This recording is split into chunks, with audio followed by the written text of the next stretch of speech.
Hello, Camp Pros. Welcome to the CampHacker Podcast. Today, we're going to spend some time thinking about this year in podcasting and what a year it has been.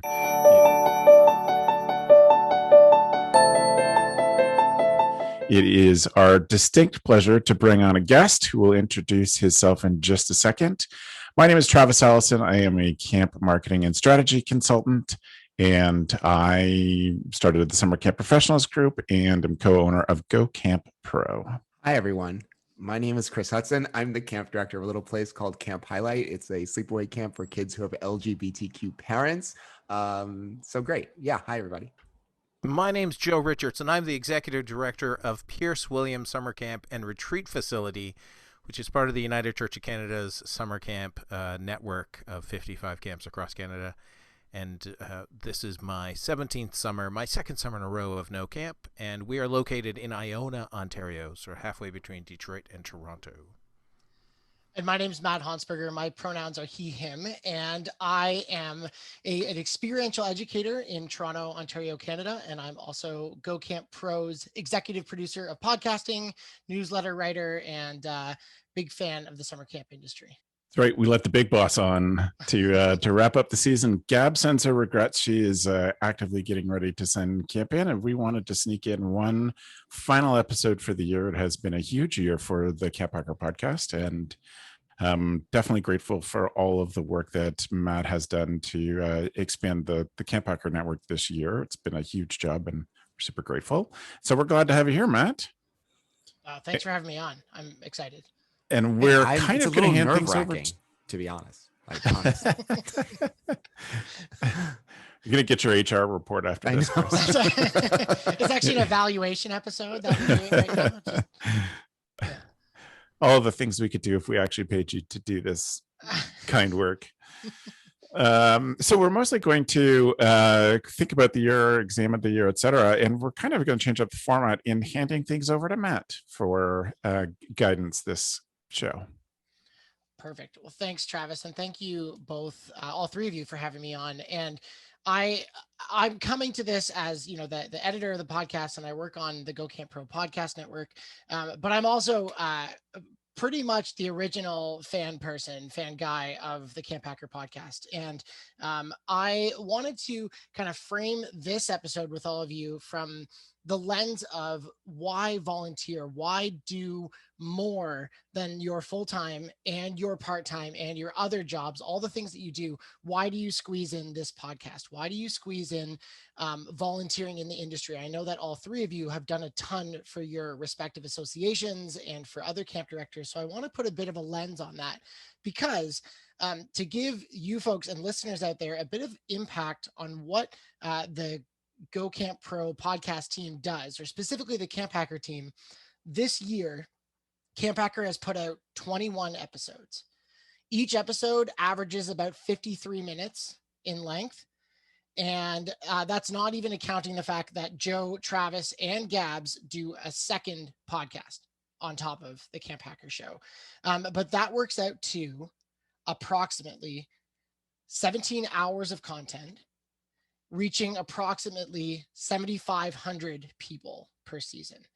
And if you think of that in context of like a camp conference, right? Chris, you served on ACA Tri-States. How many people fit in the big, great hall for keynote speaker?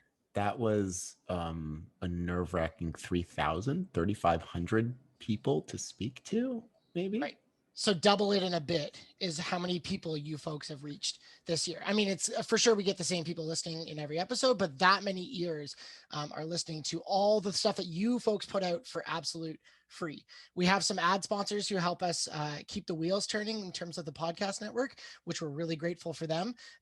But I can't emphasize enough how much these people give to the industry. So I wanted to frame this last episode kind of based around that and pick your brains about why you do what you do to volunteer your time, and why other people should be thinking about that and giving to the industry going forward. So first, I wanted to reflect back on this season, 21 episodes. What episode stood out to you this year and why? Let's start. Why don't we go, Chris, you first? I knew you were going to ask me first. There were two episodes that come to mind. One was, there was an episode with me. This is CampHacker, but it was me, Andy, and oh boy, Kelly. Yep. Mhm. Yeah, me, Kelly, and Andy talking about opening camp for this summer. Camp Highlight is opening, and I think Kelly's camp was not opening, and we talked about the conflicts about that, and just also cheerleading people who are not sure if they wanted to open their camp. I mean, in places in which there is an option. I know in some places in Canada that this is still very much in contention, but here in America, like, it's the Wild Wild West down here, so state by state. And I really enjoyed that podcast just because it was super positive. And I don't know, I just kept picturing people listening to it being like, oh, I think we can do it. And the other one that I really liked that we did was, will there be a camp director position in 5 years? I love that kind of thinking. I love forward thinking in this industry, which that's one of my answers to like your big question about why volunteer. But I love thinking forward, like what's next? Where are we falling short today? What are things going to look like 5-10 years from now? How do we prepare for that? I'm a nerd. I'm a preparation nerd, and that kind of theoretical thinking thrills me. So those would be my two. Yes, I think that you folks have found a really good mix of the hard theoretical conversations with a ton of practical stuff built into it. But I think the ability to think deeply about what's coming up next. I think that when I was a camp director, we get so tunnel visioned about this summer, everything is this summer, that, what I always valued about working with Joe and working with other executive directors is you have to think big, you have to think about the future. So I definitely applaud, and I love listening to those episodes. Joe, which one stood out for you? I think there were two. This year has been a challenging year for Pierce Williams and for my mental sanity at certain times. And so what to do when it all happens at once. There was a pre-discussion, a non-recorded part of that podcast that was really valuable to me, simply because I have lost a bunch of full-time staff, and I had a full-time staff pass away, and it just changed everything at camp. In like 2 weeks' time, some board members left, right? And so that was a good one. I also love the talk of incentivizing staff beyond the paycheck. I'm currently on the Go Camp Pro group. There's a discussion about, the same discussion that people say, we need to pay staff more. And I'm like, well, then what should we pay them? Like, tell us. Don't just say we need to pay staff more. Tell us what we should pay. But I love the idea that incentivizing staff beyond the paycheck, getting people to come, and it was a great discussion about various things we can do in the camping profession to really share the value of being at camp and the savings of coming to camp from staying at home all summer. So those two episodes really stand out to me.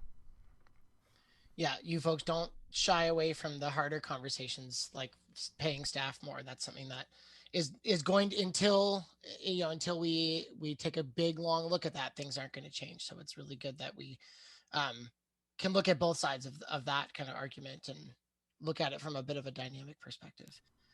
Travis, how about you? I appreciated the discussion from the multiple memorable moments mandatory episode that we did that went out in April. I think, and this is certainly my privilege to see it. I suspect Matt probably feels the same way, to grow up through it, but working with a co-camp director in Beth, who, having been to so many camps and seen so many camp programs, I know that being intentional about people's experience at camp, Beth is the best in the industry.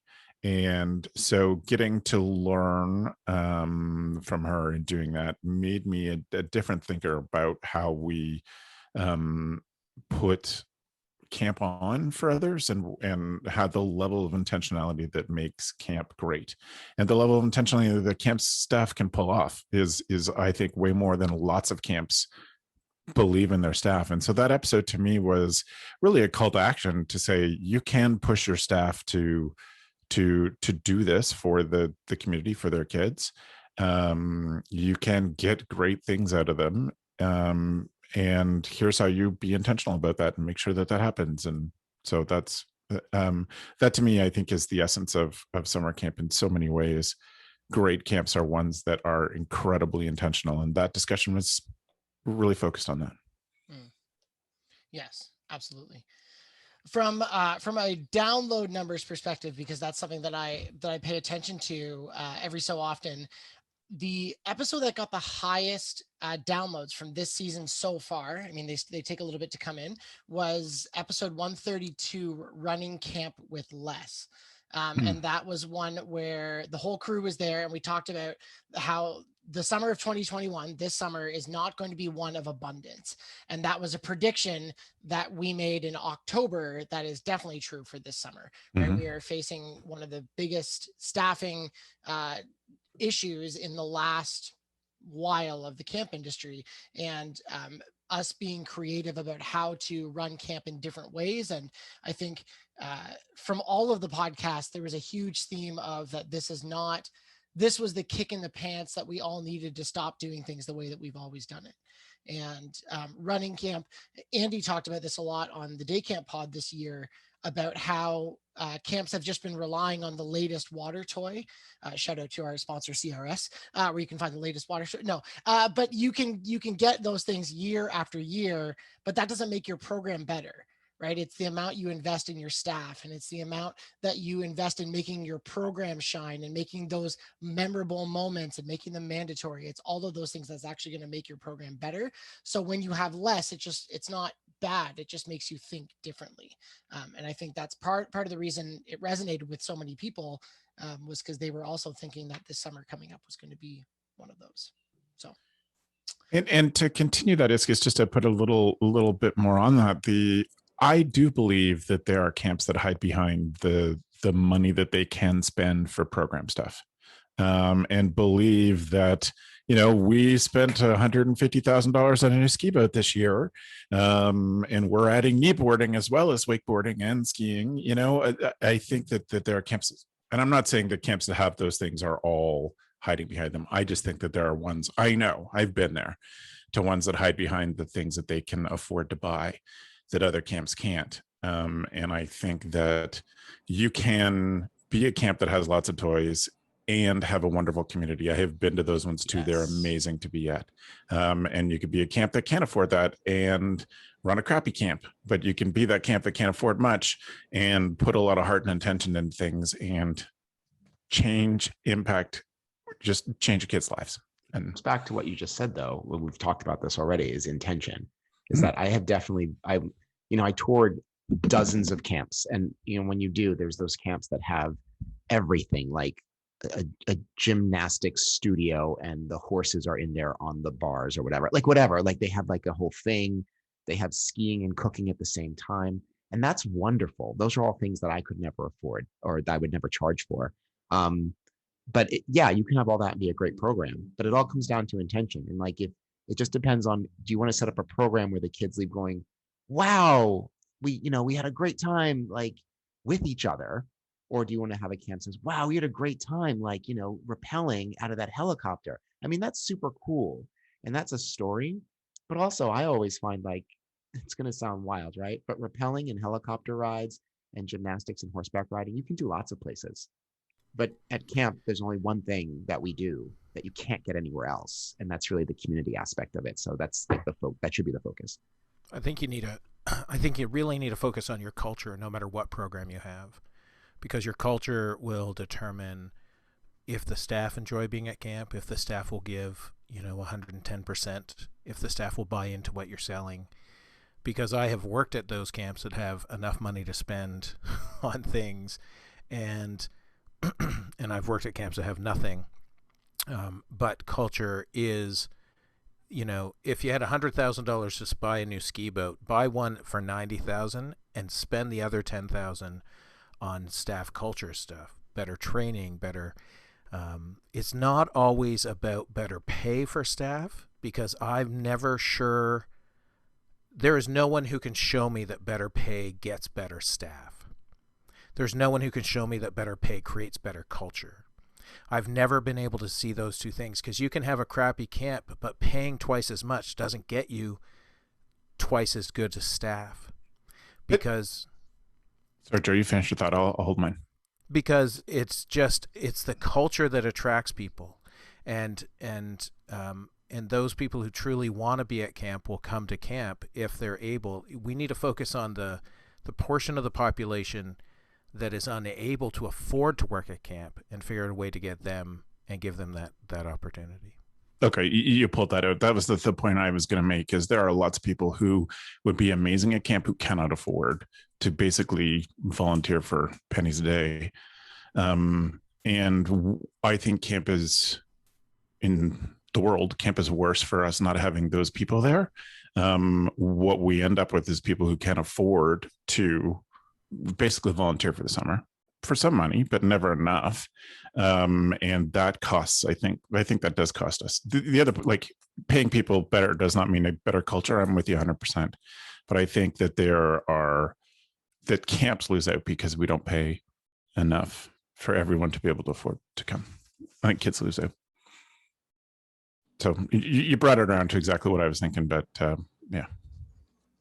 Well, and I think that to kind of put a bit of a pin in this because we clearly need to have a whole episode about staff pay. It seems like that's where we're at, where we need to really dig into the nitty gritty of that. And I would love to hear all of you get really into that, because I think it's a complex discussion. And I think the one thing that I'll bring into this is, I'm a millennial, and if you do the reading about millennials versus Gen Z, and Gen Z is who everyone is trying to find as a staff member right now. They're all looking for Gen Z.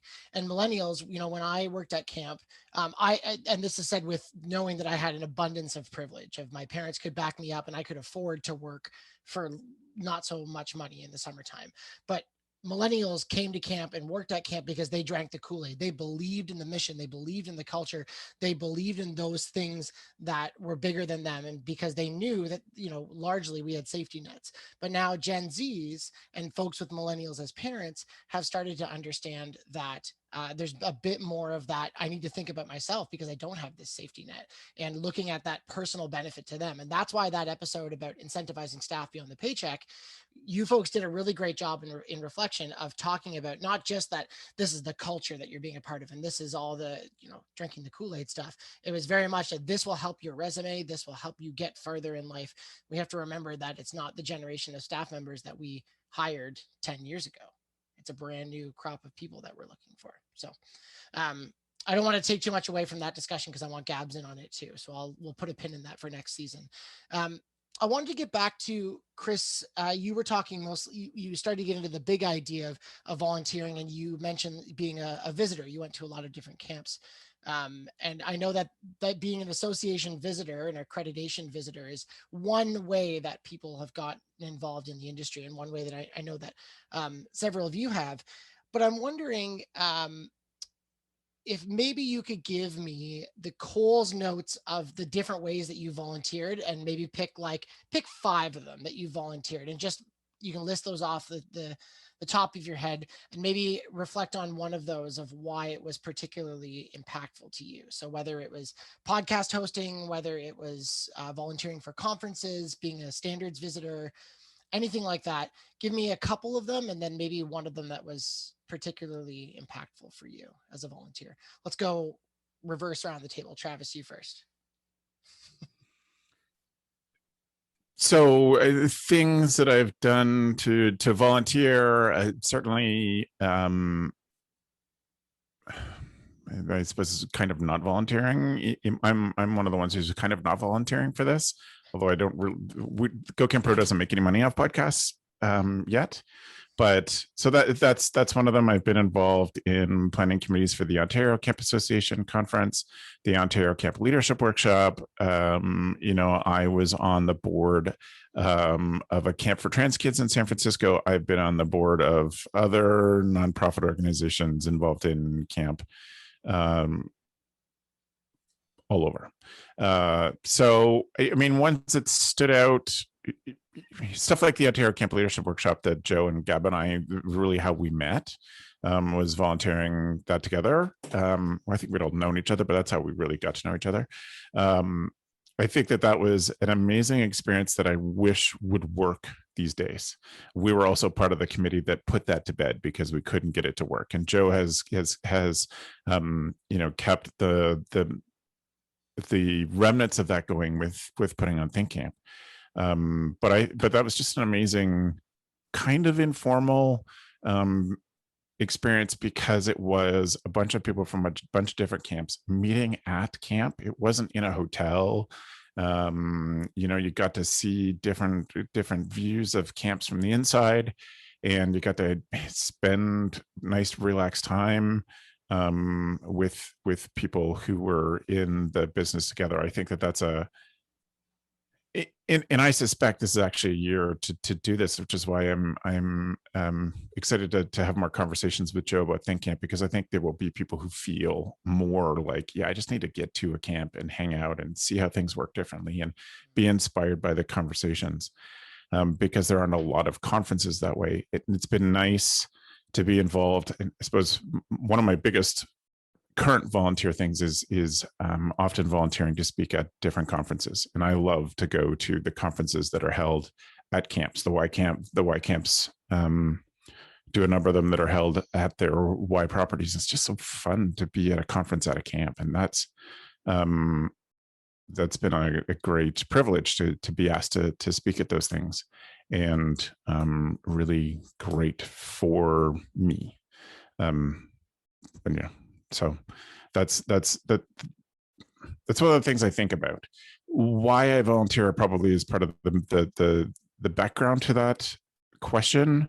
And I have always thought when we were building this business that I always knew that when we were camp directors, we couldn't afford to hire us, and so we would always provide something that Beth and I, when we were directing in the 90s, from our camp that you started out with less than 300 kids a year and grew to 1,200 kids a year. In those first few years, there was a year that I had to fundraise to print brochures, and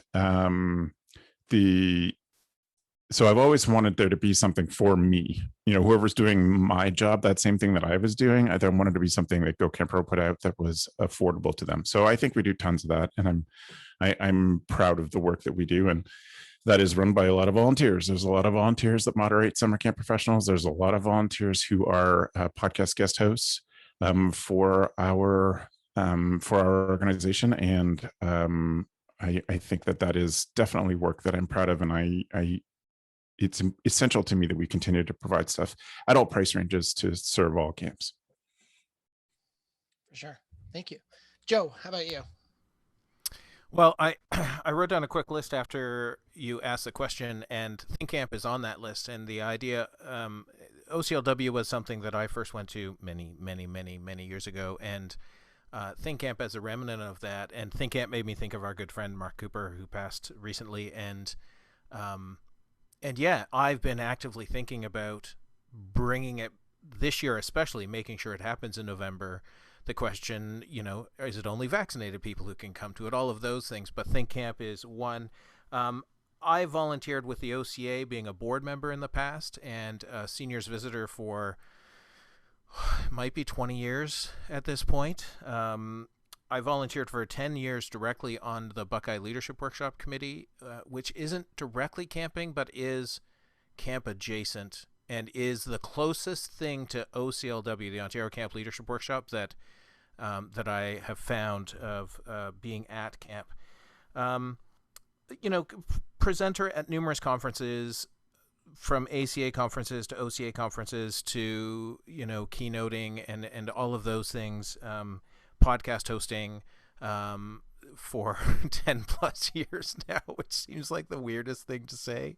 When I'm in groups, they're like, oh, you do podcasts? When did you start? I said, I think 2009, like before podcasting was like a hot ticket item.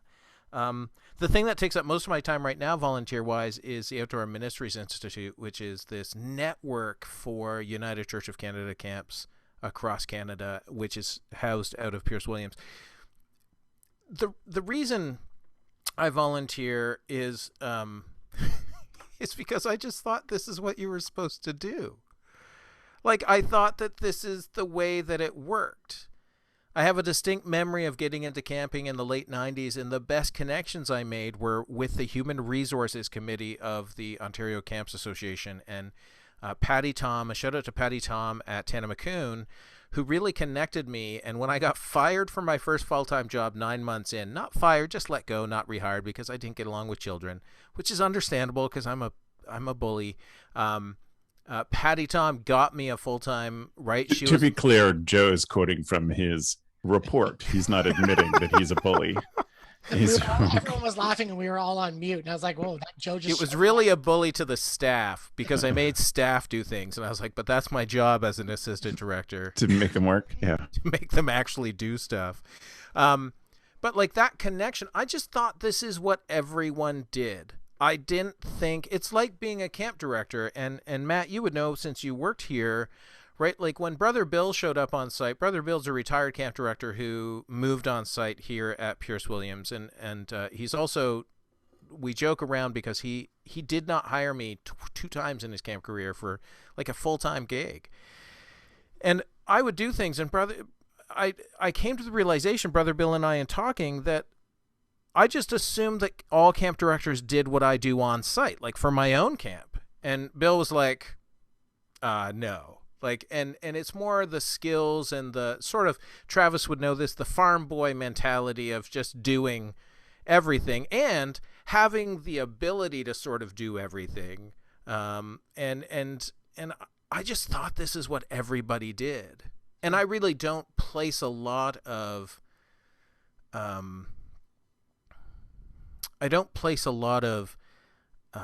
stress on this part of what I do, right? Like I don't want credit. I don't think about credit for it. I just think that this is like a mastermind group for the past 10 years of getting together and chatting with people, with Gabs and Dan and now Chris and Travis. And, but like when I go to a conference, like the PCCCA, the Presbyterian Camping Conference, and my roommate at the conference, partway through introducing myself, he's like, I know your voice. And I was like, I don't know what you're talking about. But yeah, or somebody hears me from across the room, is like, hey, are you that Joe? And I was like, yes, I am. I'm that Joe. I think it's just, I wish for everyone to have the mentality that you need to give back to make this industry better. Okay. Put a pin in that one. That's going to be the next question, is how do we influence and provide opportunities for other people, and what are the benefits for volunteering? But Chris, how about you talk about some of your volunteer experience? See, now I wish I had gone first on this one because everyone said all the good stuff. So I'm just like sweeping up behind these two. So, starting out in camping, doing camp stuff when I was like 18, 19, it was for volunteer. And I volunteered for 20 years. Along the way, I started doing other camps. I was like, oh, snap, people are paying for this? It didn't dawn on me that I could make money doing this. And certainly in those early days, the idea of making a career out of this or making a business out of it just seems so distant. That running camps is something that other people did other places. But you asked about volunteering stuff. So, I started off in camp volunteering at a camp for siblings of cancer patients. That's how it started. And this is how it's going. So, over the years, I've done a lot of stuff as far as helping at the New York, New Jersey ACA conference. And then last year, or the last 2 years, I was the program co-chair. And now I am on the board of directors for ACA New York, New Jersey. So I spend my time doing that. I consult with a lot of camps. Yes, you can pay me, but also I will have a conversation with anyone for free about DEI efforts or LGBTQ efforts, making it more palatable for staff, families, and kids. I'm on the board of the Pride Camping Association, which again is trying to make these spaces more palatable and more safe for staff, families, and kids. And I feel like I do like 7,000 other things that I can't think of right now, but those things that I mentioned take up a lot of time as it is. And the question is, why do I do it, or why should one do it? Why do you do it? Why do I do it? Yeah. Again, like Joe said, it didn't occur to me that I shouldn't. I mean, why wouldn't I? I'm here. I love to do this. And I want to make sure that it gets done in a way that is helpful to these kids that we are serving. And, whatever your skill set is, if you believe in this industry, then you should give back to it. Yeah, we're not paid like rock stars. But we are rock stars. Like we are, and like what we provide to these kids is an entire fantasy that for some of them becomes the cornerstone of their lives. Like they build their personalities and their values, their moral foundations on the work that we're doing. So volunteering towards that end just feels like an absolute no-brainer. I mean, maybe you wanted a much more practical answer to your question, but it just comes down to that. Like, why wouldn't I volunteer? No one is in this for the money. We're all in this because we feel it, like deep down inside. There's something in there that drives us to do this. We could all make money doing other things. And so, yeah, I volunteer because I love this space. I love this industry. I love the work that I do and people like me do.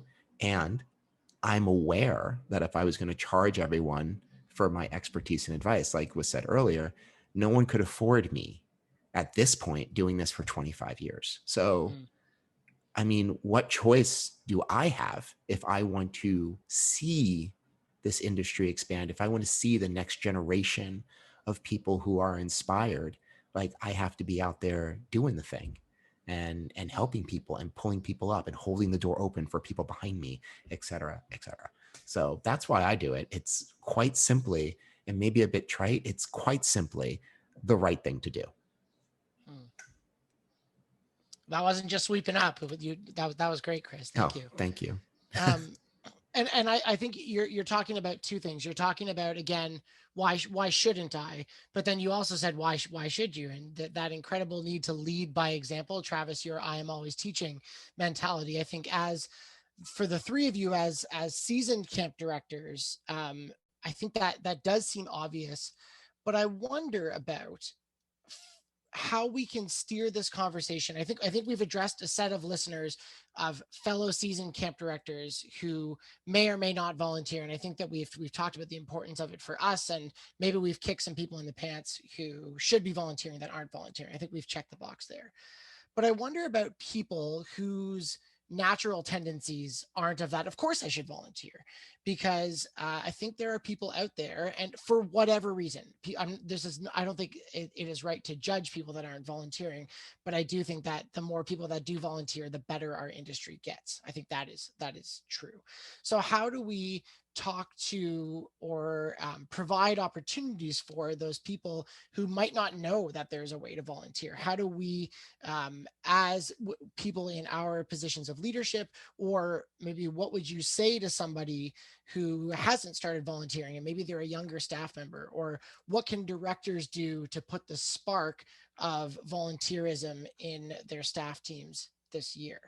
There's like three different ways you could answer that question. So I will start, and then I'm going to go to Chris so that you have some time to think about it. We're going to find like the middle ground in this one, because I think about, I'm going to talk about the brief this year, which is the COVID specific newsletter that was started. And Travis put out the call very smartly in March of 2020 that the crap was hitting the fan, that we knew that COVID was going to completely disrupt our industry. And Travis pulled together a group of people and said, I need help. I need people to rally around this cause to help our industry get better. And a bunch of amazing people picked up the call right away. It took me a couple months to get into it. And it was, I was late on it because I was like, I don't know if I have the mental space for this. I'm trying to figure out what next steps for me were. But then getting involved in writing the brief newsletter and volunteering to do that helped me feel that I was part of a movement. And it was a space and an opportunity to have a bit of a platform to share my voice with other people. And to not just share my voice, I do a bit of writing in the start of each newsletter, but also to just crowdsource ideas and throw them out to the camp world. And, I take a step back and look at the 1,300 people who read the brief twice a week. And I think about that. Maybe one of those articles that we shared helped camp get better.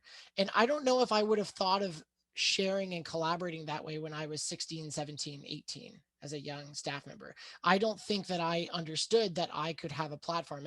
And yeah, 16, 17, 18-year-olds don't have as much camp or life experience in that way, but that doesn't mean they don't have camp and life experience to share.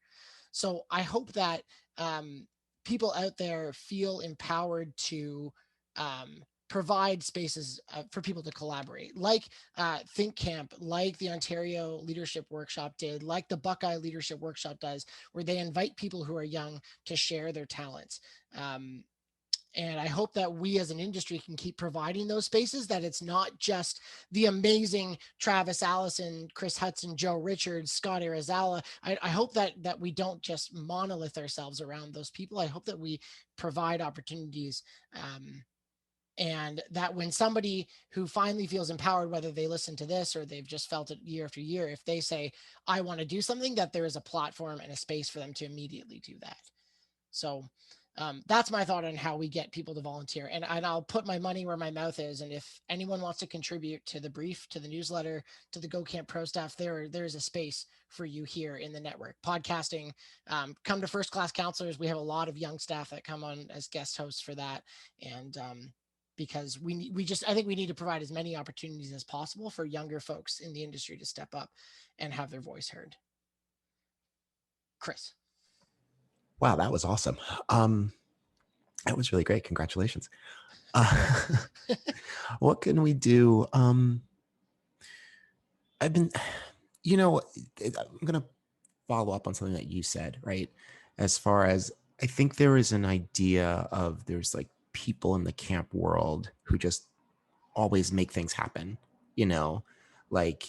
and I remember once I was giving a training at a camp somewhere 2 or 3 years ago, and afterwards, like, a bunch of the staff begged me to eat with them for lunch, and there was this one counselor who had sat me down, and he was just enamored, and he was like, so what was it like? You just decided you wanted to start a camp, and you were super confident, right from the first day, and then it just happened? Is that how it went?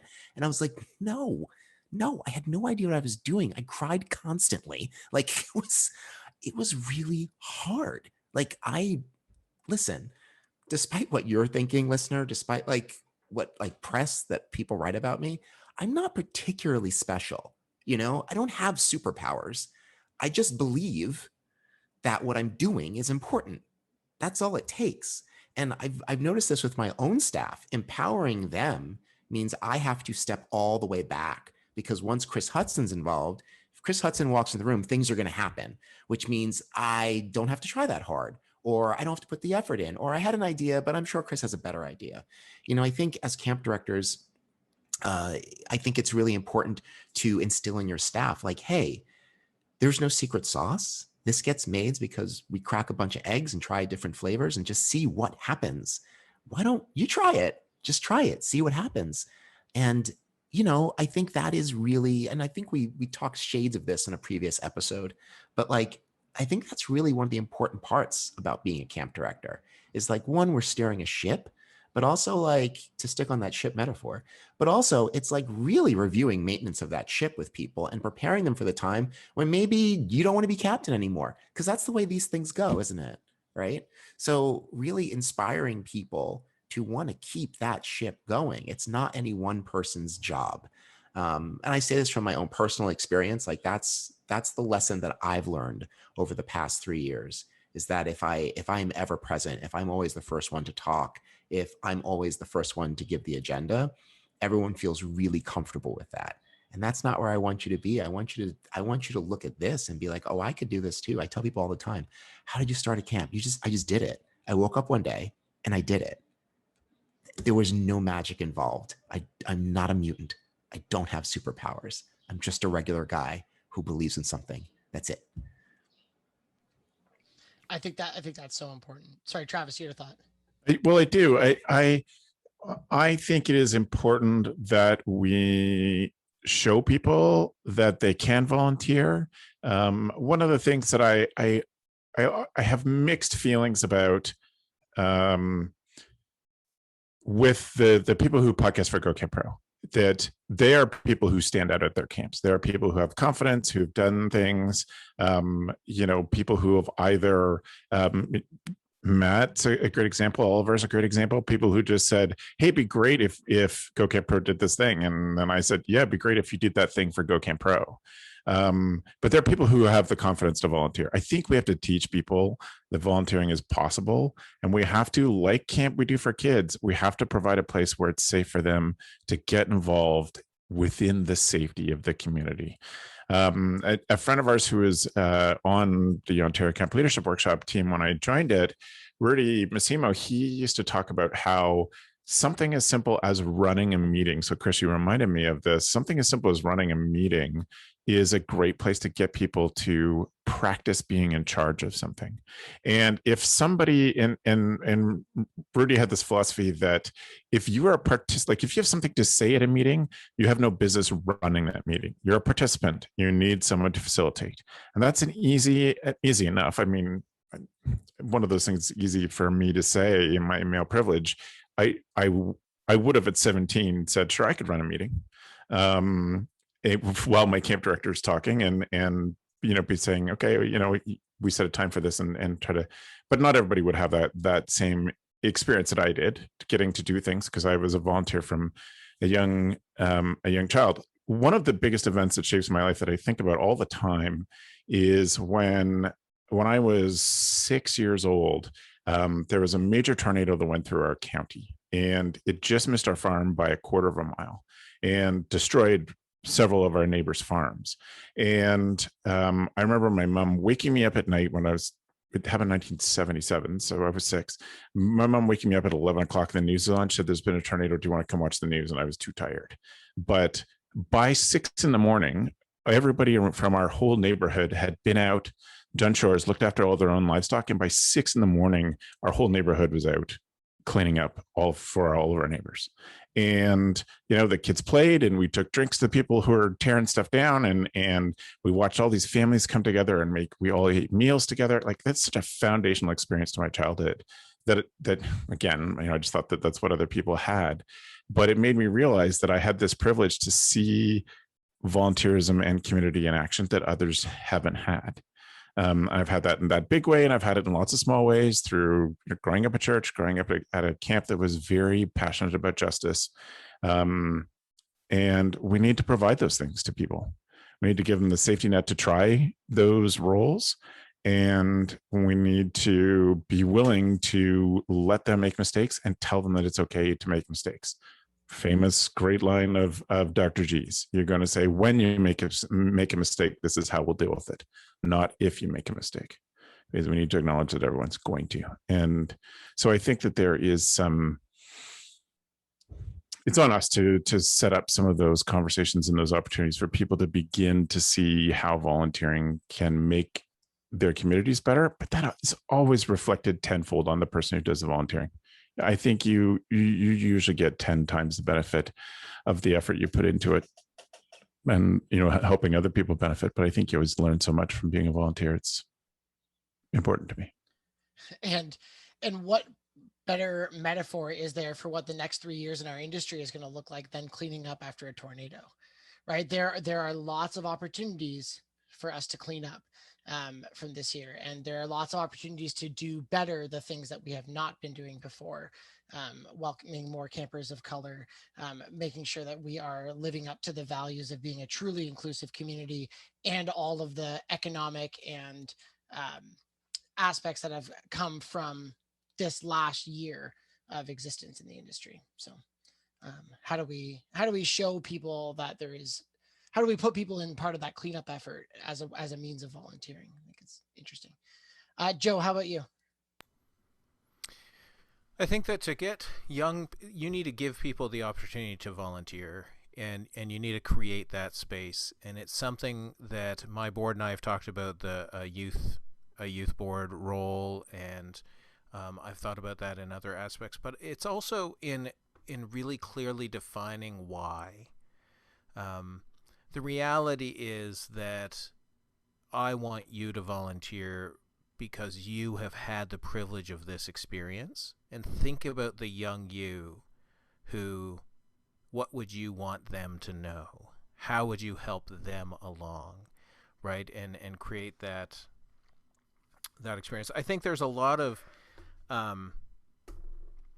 busy culture blocks people from volunteering, right? I'm too busy. I can't do that. I can't add another thing. You want me to run my entire camp by myself and volunteer? Well, I would argue with those people that you shouldn't be running your entire camp by yourself, right? Like start from zero and move out, because if I had a board of directors who said you can't volunteer, if I had to ask permission every time I went to do something, there's no way that I would do everything that I do. But to know, as Travis said, the good that comes from volunteering comes back to your organization over and over. My board is fully on board, with Think Camp, right? The idea that this is for Pierce Williams, we don't need to make any money off Think Camp. We can just run it as a break-even point, because it's Pierce Williams' sort of gift to the industry if we host it, right? That's what we do. We will keep it at this low cost and bring people together. And I think for volunteering is the idea that once you get away from the idea that you're too busy, anything becomes possible. If you have what we used to say is a mental resiliency and mental capacity to do things, what you really need to be aware of is that, as Chris said earlier, none of us have superpowers, right? This just is us doing stuff. If you think that Joe Richards spends more time working than you do, you are sadly mistaken. I am one of the laziest people in the world when it comes to certain things. But what I'm not lazy in is thinking about what I'm going to do, which then means when I do it, it takes me less time to do it. I think about camp all the time, and I would encourage people to volunteer. Find one thing you can volunteer for. I didn't even mention, and because I'd totally forgotten about it, I believe for years I was the editor of the OCA newsletter. I totally forget these things, right? And it's just volunteering because you're like, oh, that's a skill I have, right? Like I can do that. I can do graphic design with a really crappy old program that Gabs hates, but I can do graphic design.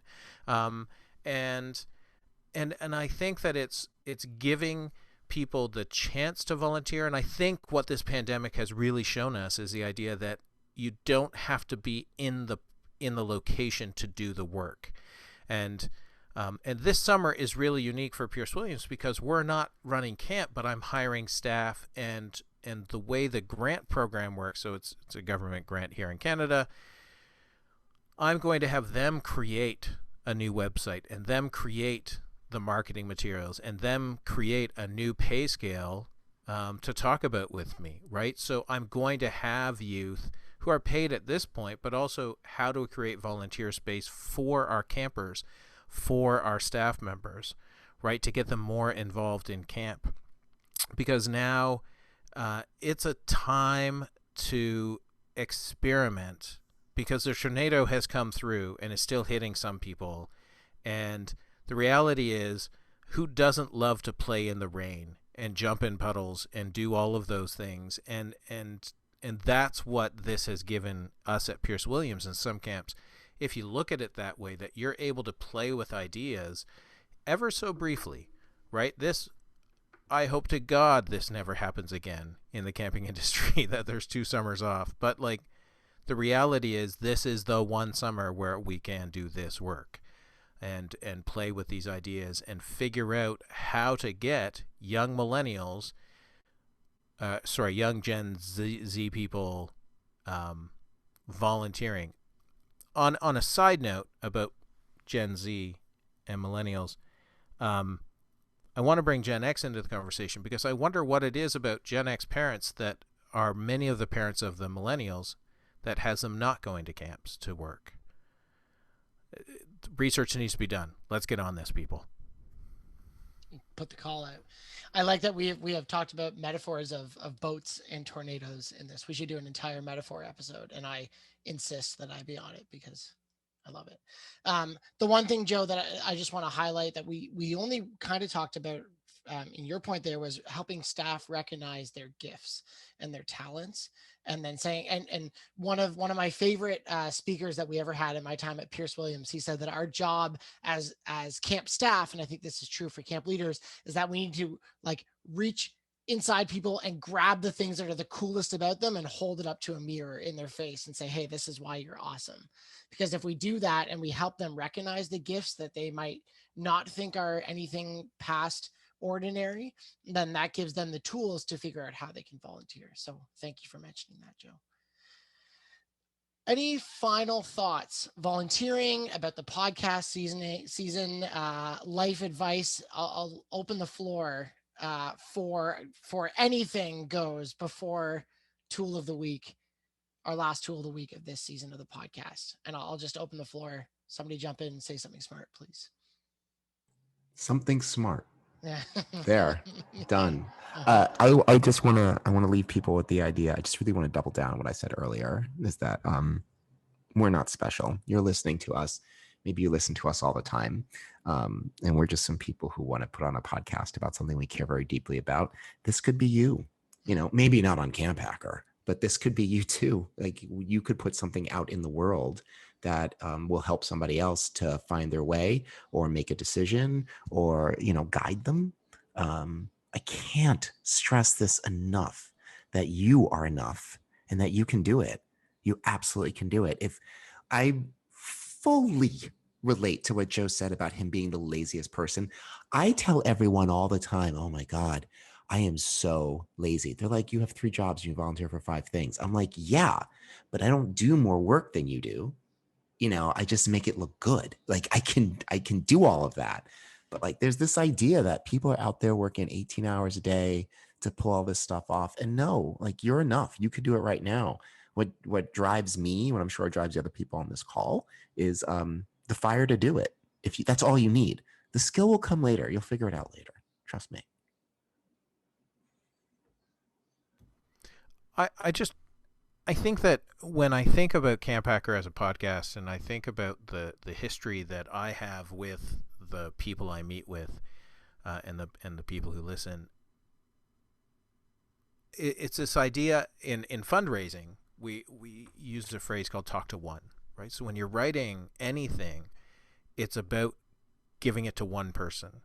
It's not about thinking about how many thousands of people are going to hear what you say. And that's the beauty of this, is that I'm just talking to 3 friends, right? Yes, Chris, I called you a friend. There you go. So you're talking to 3 friends, and it makes sense. And you can talk it up before the recording, and I think that there's a power in doing that. I also recently, I'm in a workshop right now, and this lady said, my art is not for you. And I think that that's the beauty of doing something, volunteering. You don't worry about what it is for someone else. Worry about what it is to you. Create for yourself. Because if you volunteer to get accolades, or to move towards an honorary life membership, or to win an award, then you're volunteering for the wrong reason. My art is not for you. It is for me, right? What I do, what I create is for me. If you happen to enjoy it, that's amazing. And if you happen to get something from it, that's amazing. But I loved it when she typed it. I was like, oh my God, that makes perfect sense. Yeah. Create for yourself, and hopefully that creation other people can get value from and lessons from. I gotta say, as someone who has some of your art, I do appreciate it, and it brings me joy every time I see it. So thanks for that. Travis, any final thoughts? Well, interesting place that Joe got to, because volunteering along the same lines, one of the great benefits of volunteering is that you get to meet so many people who understand your life. And it's the interesting thing about being a camp director that friends and family do not understand your life.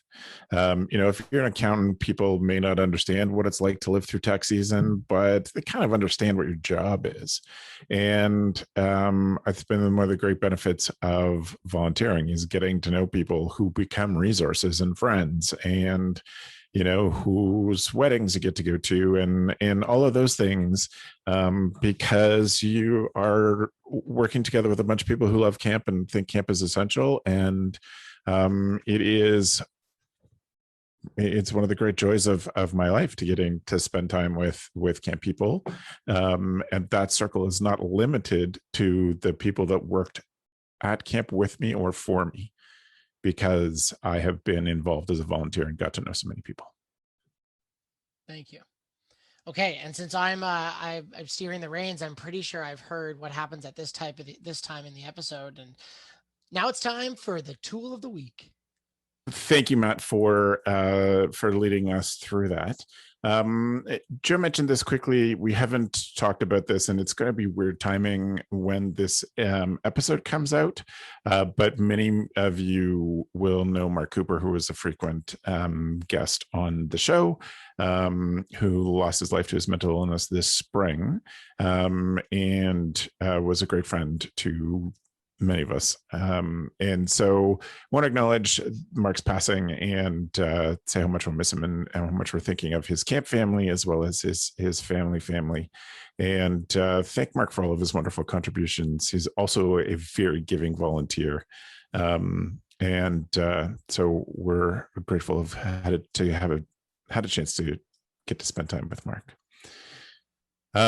We will definitely move on then to the tool of the week. If you're just joining us because you saw the title and thought thought it was a great idea, or had someone send the show to you, tool of the week is where we ask our guests to bring something that makes their life as a camp director easier, and just share those with us. Matt, I'd love for you to start us off if you don't mind, please. For sure. I'm going to recommend Mark Cooper's book, actually, but I would be remiss if I didn't share a Mark Cooper story alongside with it, and Joe was involved in this one, that if we can all embody Mark's spirit of playfulness, I think the world will be a better place, because you will find yourselves in such situations as taking an old camp, one of the industrial size mixing bowls, and putting it on your friend's head and shooting paintballs at that mixing bowl with a slingshot as they walk across the front lawn of your friend's cottage. And Mark had like the best say yes, and he wouldn't always come up with the idea, but if you even said something remotely funny, but you're like, it's kind of stupid, Mark would be like, no, we're doing that thing. Mark was full of gems, and he gifted those gems to the world by writing. I'm holding it up for those people, our 30 people who watch these on YouTube. He wrote a book. The links will be in the show notes, of course. Forgettable to Unforgettable: How to Become an Extraordinary Leader in 7 weeks. And it is a really great book that I think that we should give to staff members who really have that spark, who really have that beginnings of greatness that we have seen from them this summer. And what an awesome gift. It's $20 on Amazon that we can just give them and say, hey, I think you're amazing. Read this book and let's talk about it. And I think that is one of the many ways that we can give the due legacy to our good friend Mark. Thanks, Matt. Chris, what have you got? So and maybe you all can help me, because I'm trying to figure out how to make this thing transition to camp. So near me, like when I go to, when I'm off to work in the morning, there's like a place that sells smoothies, and the smoothies are like $11 because it's New York City, and like, a slice of pizza is $11 here. So I was like, $11 for like fruit? I'm like, there's got to be a better way. So I went to the internet and I searched better way to make smoothies, and I found NutriBullet. Now, let me tell you something. From now on, no more chewing for me. Everything's a smoothie. This thing's great. That's just what I want to say. Like, this has made my life better and quicker. I just throw a bunch of stuff in there, You shred it to bits, and then you just drink it. It's great. And let me tell you something. I don't like fruit. This is the first time in my life. Yes, and you're thinking right now, he doesn't like fruit? Yeah, I don't like fruit. I especially don't like the fruit you just named, because whenever I say that, people are like, even strawberries? Yes, especially strawberries. But I'll tell you, when everything is shredded to like a fine liquid consistency, it goes down easy. I'm getting a ton of nutrition. I'm not, my jaw has never been more relaxed. And I would recommend it. And I want to find a way to bring this to camp, because not for nothing, I don't eat at camp because there's no time. I walk into the dining hall, and then it's the Chris Hudson show, and every staff member wants to ask me a question. Every kid wants to show me what they made in arts and crafts. If there was just a way that I could like liquefy some nutrients in 45 seconds and then gulp it down and then keep it pumping, that'd be it. So NutriBullet's making my life better. Maybe it's not for you, but it's definitely for me. So there it is. Great way to start your day off happy. Yeah. Right on. I'll go next just to mix things up, since I'm not doing it. I am also going to promote a friend's book. My friends Rick and Lisa have written a book that is coming out today, the day we're recording this, in the 14th of June. And it's called The Future is Trust, Embracing the Era of Trust-Centered Leadership. And I've known and worked with Rick and Lisa for years in Seth Godin's All-Time BA program. And they're very smart people, and they have built a business around trust-centered leadership. And I am very excited. We got to see an early copy of this book and loved it. And they're just very smart thinkers. And I think that how many times have we said be intentional today? Being intentional about trust as a camp leader is a way that camps can lead the charge in solving a lot of the problems of the world. Whether it's the problems for our kids, the problems for our staff, or bigger problems of the world. Thinking and being intentional and smart about building trust with people is an essential way to do that. I often talk in my presentations about the huge amount of trust that parents have to have in us before they hand their children to us. And that some camps think that just because they, as a camp director, can say, our camp is awesome, that should mean that they're just going to say yes and send their kids. They don't have to work at it. But Lisa and Rick have broken this down and been really thoughtful about it. So give you a nice roadmap to think about trust and how you can develop that in your staff, your families, etc. So again, as Matt said, we will post the show notes at camphacker.tv/podcast. This is episode 150, and you will see all of our stuff there. So I want to thank the three of you for your stuff. Thanks a lot, Matt, for leading the discussion today. It was really fun. Grateful. Yo, dude, tool of the week. Can I give mine? That's what I would just, getting to the wrap up, I wanted to leave it just the good one from Joe. Like, let Joe put the final period on this sentence. I was like, did we change the format where Joe just doesn't talk after anymore? Is that like, no? Is that why Matt is here? Is Joe getting fired? I go to look at the just to confirm the address, and then that led me astray. Joe, please tell us. You can only mention scroll saws so many times before you get. You don't get a tool of the week that episode. Right. You have to take an episode off. It's a penalty. You get a penalty for it. Oh, 2 episodes for scroll saws. Joe, what's your tool of the week? Okay, if you could all mute yourselves, that'd be appreciated here.